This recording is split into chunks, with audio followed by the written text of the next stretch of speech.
Olá, meus irmãos, graça e paz. Meus irmãos, quero deixar aqui para nossa meditação, aqui no canal Bem-Estar Cristão, uma passagem bíblica que eu creio que Deus vai falar contigo, ao teu coração, neste dia de hoje. É Romanos capítulo 5, carta do apóstolo Paulo aos Romanos, capítulo 5, que diz assim: justificado, pois, mediante a fé, temos paz com Deus por meio de nosso Senhor Jesus Cristo. O apóstolo Paulo, vou pular aqui a introdução, para que o vídeo não fique tão longo, mas eu sei que Deus vai falar contigo como falou comigo, quando eu estive a meditar nesse texto. O apóstolo Paulo vem falando sobre a justificação pela fé salvífica, pela fé que liberta, pela fé que cura, pela fé que nos faz acreditar nas promessas feitas pelo Eterno, desde o princípio, desde o início de tudo. Então, o apóstolo Paulo começa dizendo: justificado, pois, mediante a fé. Quem é justificado mediante a fé? Todos aqueles que reconhecem e reconheceram a morte salvífica de Cristo e que hoje caminham em Cristo e que hoje vivem novidade de vida em Cristo. A Paulo diz: justificado, pois, mediante a fé, temos paz com Deus. Veja que após Cristo intervir na ação humana, salvando a mim e a você, nos salvando, nos libertando do redil do mal, do pecado, então ele trouxe até paz, ele é a nossa paz na realidade entre nós e Deus, entre o ser humano e o Senhor e Deus. Veja só, Paulo aos Romanos diz que nós fomos destituídos, separados da glória de Deus, éramos inimigos de Deus, mas Jesus Cristo nos fez ter paz com Deus. Veja que coisa linda, né? Ou seja, o preço salvífico de morte de cruz de Cristo, Jesus não fez questão nenhuma de mostrar para o diabo que ele pagaria o preço por mim e por você. Jesus não fez questão de mostrar isso para o diabo, não. Como se fosse para o diabo que Jesus fosse pagar o preço por mim e por você. Não, foi pago a Deus, né? Foi para nos levar de volta a Deus. O diabo aí tem nada a ver nesse aspecto. Ele queria que Jesus desistisse da cruz. Era o desejo dele que Jesus se curvasse para ele, né? Mas o preço que Jesus pagou foi por mim e por você, foi ao próprio Deus. Foi para nos levar de volta para Deus. Nós temos paz com Deus justamente por isso, porque Jesus nos trouxe de volta, éramos inimigos de Deus. E a Bíblia diz que aquele que quer ser amigo do mundo constitui-se inimigo de Deus. Veja só, como ter paz tendo Deus como inimigo, meu irmão? Mas agora Deus é o nosso amigo. Assim como ele disse para Abraão, meu amigo, assim ele disse para mim e para você também. Por causa de quem? De Jesus, o intermediador, que interveio na nossa história para nos remir, para nos salvar. Então, justificado, pois somos pela fé, temos paz com Deus, por meio de nosso Senhor Jesus Cristo. Graças a Deus, que Jesus Cristo intercedeu e intercede por mim e por você. Versículo 2: por intermédio de quem obtivemos igualmente acesso pela fé. Ou seja, só temos acesso agora a Deus por causa de Jesus Cristo, né? Lá na morte salvífica, em Mateus conta que alguns fatos aconteceram quando Jesus ali rendeu o seu espírito na cruz do Calvário. E dentre eles o véu do templo se rasgou. Ele não se rasgou de baixo para cima. Ele não se rasgou do meio para baixo. Ele se rasgou de cima para baixo. Dar-se então a entender que o próprio Deus rasgou o véu. Como quem diz aqui para mim e para você: agora vocês têm acesso a mim, por causa de meu Filho que está entre vocês e eu, ou seja, por causa do ato salvífico de Cristo na cruz do Calvário. Então perceba que o véu do templo se rasgou. Agora, por meio de Jesus Cristo, nós temos acesso ao Pai. Louvado seja o nome do Senhor.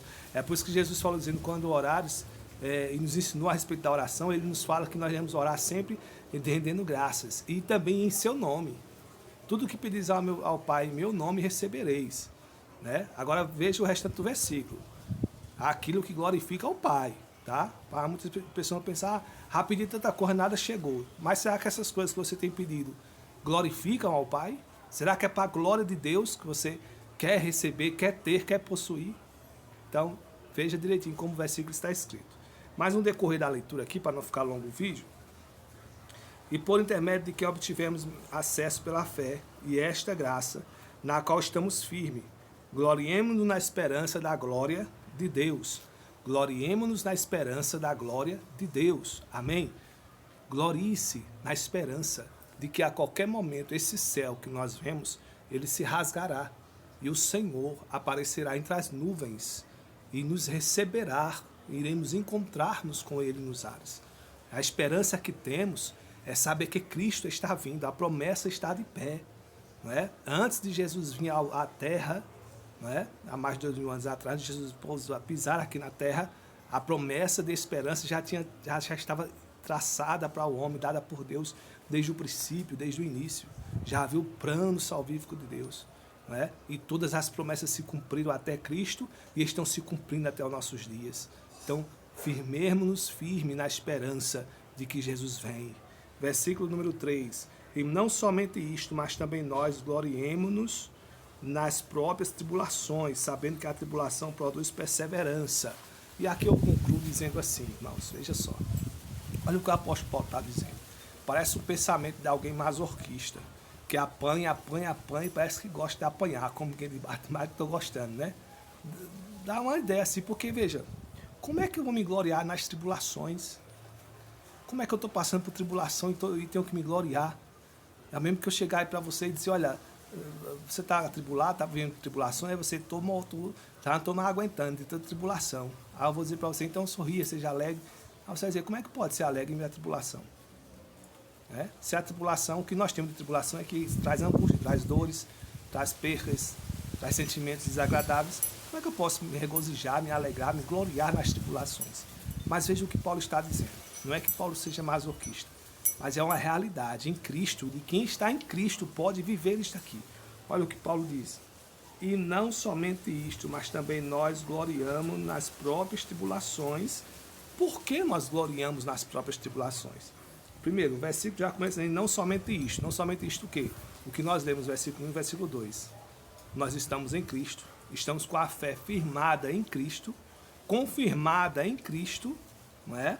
Vivendo nele uma nova vida, temos dele acesso ao Pai, temos dele o seu Espírito habitante em nossas vidas, então nós temos o que precisamos para no versículo 3 começarmos dizendo, e não somente isto, mas também nós nos gloriamos nas próprias tribulações, por quê?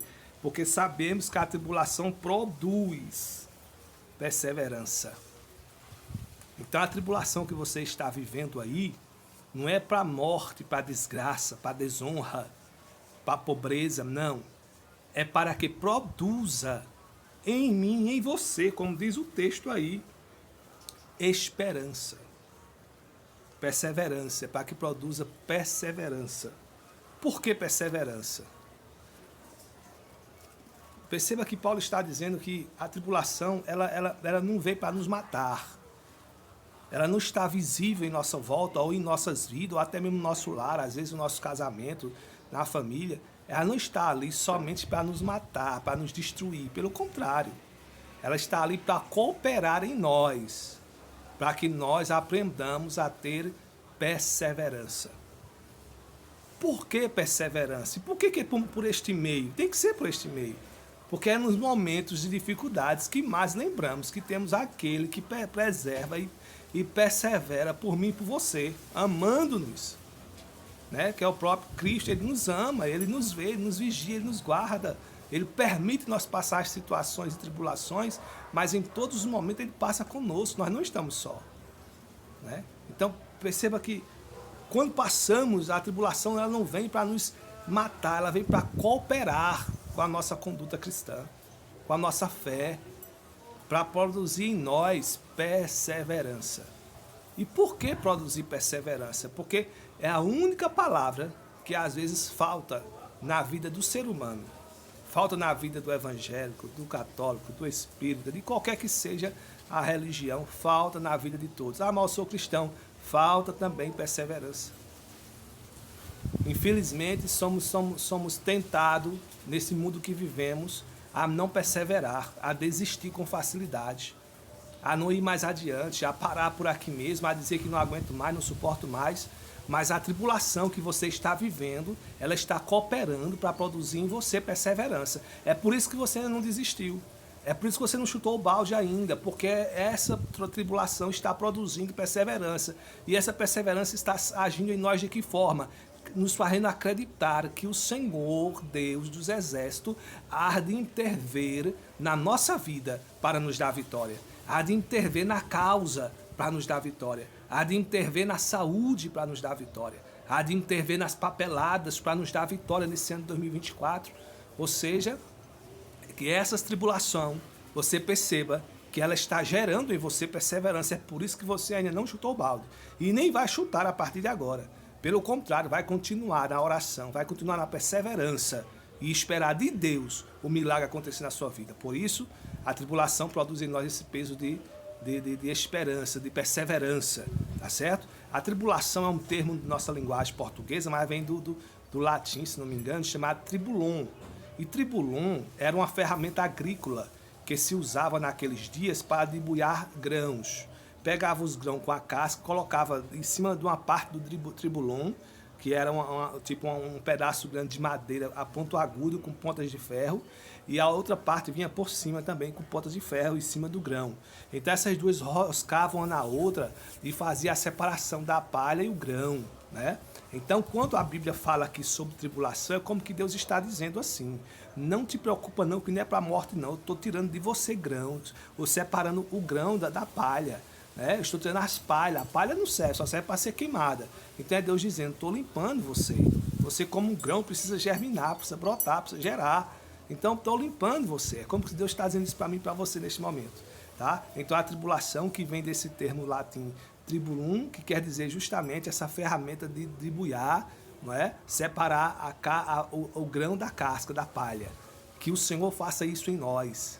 Tire de nós tudo aquilo que nos impede de vencermos, que nos impede de crescer, que nos impede de sermos abençoados. Passaremos por prova continuamente, sim, mas precisamos viver também em vitória, precisamos contar a vitória. Que o tribulum de Deus nos ajude a vivermos mais e perseverarmos mais e poder assim vermos os milagres do Senhor acontecer em nossas vidas. Que Deus te abençoe.